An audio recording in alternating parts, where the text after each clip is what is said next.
पाप में पढ़ने की परीक्षाएं अवश्य आती हैं, परंतु अफसोस जिसके द्वारा वे आती हैं। जो किसी के लिए पाप का कारण बनता है, उसके लिए यही ठीक है कि उसके गले में भारी पत्थर लटकाकर समुद्र में डाल दिया जाए।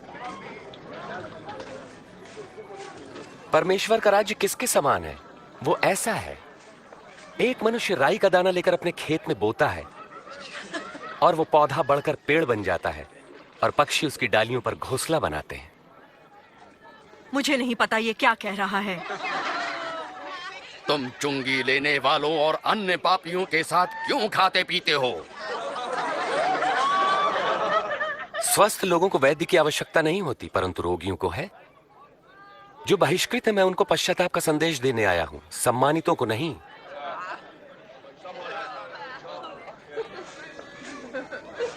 हमें स्वर्ग के राज्य के बारे में बताएं। क्या और भी कुछ है? ऐ मेरे लोगों, भयभीत ना हो। परम पिता की यह इच्छा है कि तुम्हें राज्य दें। अपना सब कुछ बेचकर पैसा गरीबों को दान कर दो और ऐसे बटुए बनाओ जो फटते नहीं। स्वर्ग में धन इकट्ठा करो जहां वो घटता नहीं, क्योंकि कोई चोर वहां नहीं पहुंच सकता, न ही कीड़ा उसे नष्ट कर सकता है।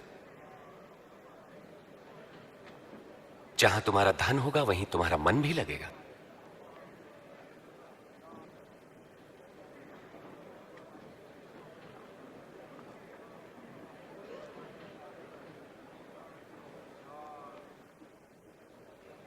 हे नारी, तुम अपनी बीमारी से मुक्त हुई।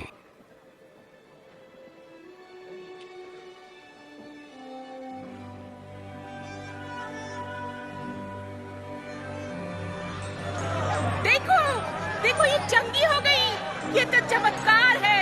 देखो ये चंगी हो गई। आओ देखो। परमेश्वर की महिमा हो। 18 साल। परमेश्वर आपको सुखी रखे। हफ्ते में 6 दिनों तक हम काम कर सकते हैं, तो चंगाई के लिए हम इनमें से किसी भी दिन आ सकते हैं, मगर विश्राम के दिन नहीं। अरे कपटियों, क्या विश्राम के दिन तुम में से हर कोई अपने गधे या बैल को खोलकर उन्हें पानी पिलाने नहीं ले जाता? और यहां पर यह स्त्री जो अब्राहम के वंश से है, जो 18 वर्ष तक शैतान के बंधन में थी, क्या विश्राम के दिन उसे मुक्त करना उचित न था?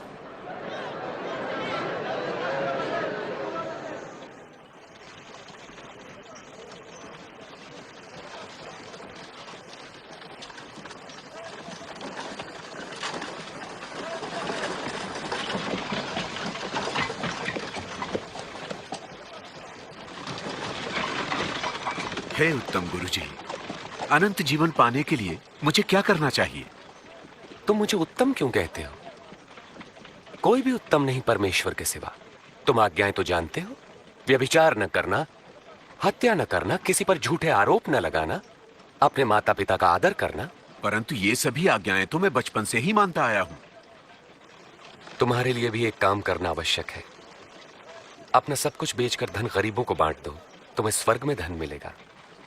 फिर मेरे पीछे हो लो। मगर हम तो व्यापारी हैं, बहुत धनवान। धनवान का परमेश्वर के राज्य में प्रवेश कितना कठिन है। धनवान के लिए परमेश्वर के राज्य में प्रवेश मुश्किल है, जबकि ऊंट का सुई के नाके से निकलना सहज है। तो फिर कौन मुक्ति पा सकता है? जो मनुष्य के लिए असंभव है, वो परमेश्वर के लिए संभव है। वास्तव में कहां होगा ये परमेश्वर का राज्य? परमेश्वर का राज्य प्रकट रूप से नहीं आता। कोई ये नहीं कह सकता कि देखो ये यहां है या वहां है, क्योंकि परमेश्वर का राज्य तुम में है। वो समय आएगा जब तुम परमेश्वर के पुत्र के आगमन का दिन देखना चाहोगे, पर देख ना पाओगे। जैसे बिजली आकाश की एक ओर से दूसरी ओर तक प्रज्वलित होती है, वैसे ही परमेश्वर का पुत्र भी प्रकट होगा। परंतु पहले उसे बहुत दुख उठाना होगा और इस युग के लोग उसका तिरस्कार करेंगे।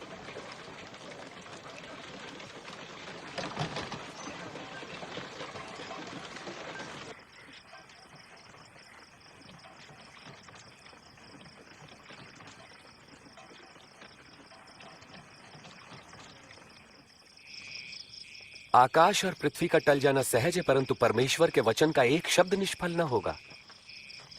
मैं कहता हूं, जो तुम देखते और सुनते हो, बहुत से भविष्यवक्ताओं और राजाओं ने देखना और सुनना चाहा, परंतु ऐसा न कर सके। हम क्या करें? धर्मशास्त्र क्या कहता है? इसका क्या अर्थ है?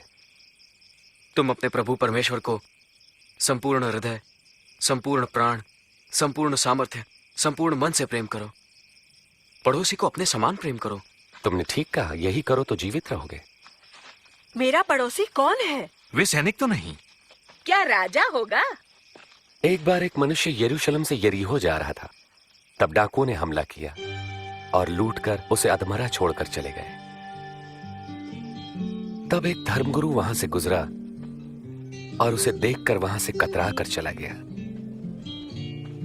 इसी प्रकार एक पुरोहित भी वहां से निकला, पास आया, उस व्यक्ति को देखा और मुंह फेर कर चला गया। परंतु एक दलित ने मार्ग से गुजरते समय उस घायल मनुष्य को देखा और उसका हृदय दया से भर गया। उसने घायल के पास जाकर घावों को साफ किया, फिर उसे अपनी सवारी पर बैठाकर वो एक सराय में ले गया, जहां उसकी सेवा टहल की। दूसरे दिन मालिक को कुछ रुपए देकर उसकी देखभाल करने को कहा और कहा, जो कुछ खर्च आएगा मैं लौटने पर तुम्हें दे दूंगा। इन तीनों में से किसने डाकुओं द्वारा लुटे व्यक्ति से अच्छे पड़ोसी का फर्ज निभाया?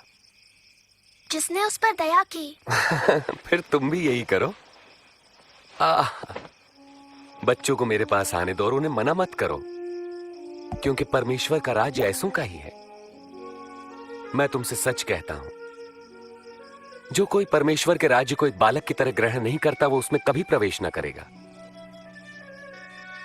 जो कोई मेरे नाम से इस बालक का स्वागत करता है, मेरा करता है। जो मुझे स्वीकार करता है, मेरे भेजने वाले को करता है। तुम में सबसे छोटा ही सबसे महान है।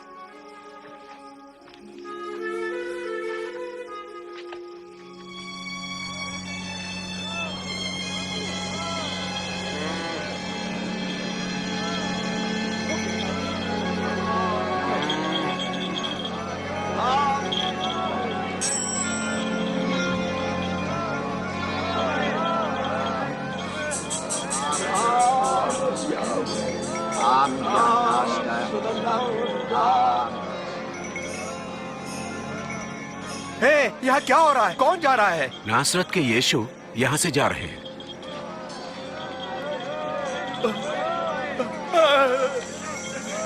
यीशु,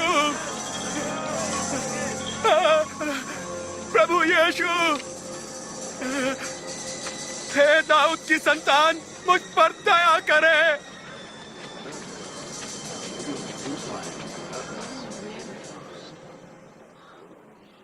मैं तुम्हारे लिए क्या करूं? मैं फिर से देखना चाहता हूं।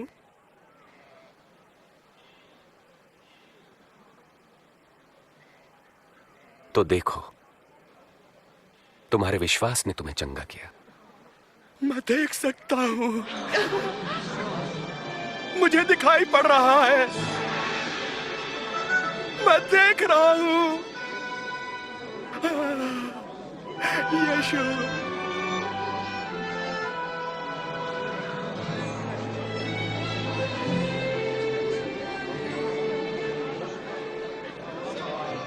यरूशलेम जाते समय हर जगह प्रभु यीशु को भारी भीड़ मिली। लोग उनसे उद्धार का मार्ग और परमेश्वर के राज्य के बारे में और जानना चाहते थे।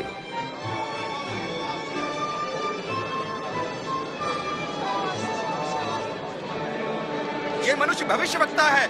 मेरे प्रभु और स्वामी, मुझे बचाइए।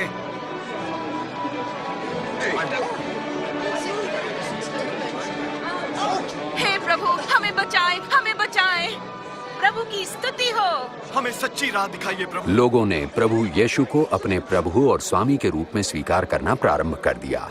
दर्शन को उत्सुक यरीहो नगर में जकई नाम का चुंगी लेने वाला यीशु को देखने की उत्सुकता में पेड़ पर चढ़ गया। जकई, जल्दी नीचे उतरो, क्योंकि आज मुझे तुम्हारे घर ठहरना है।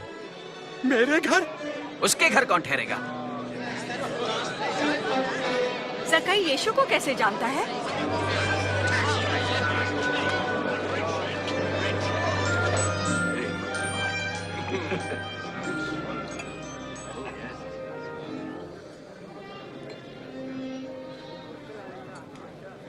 सुनो, मैं अपनी संपत्ति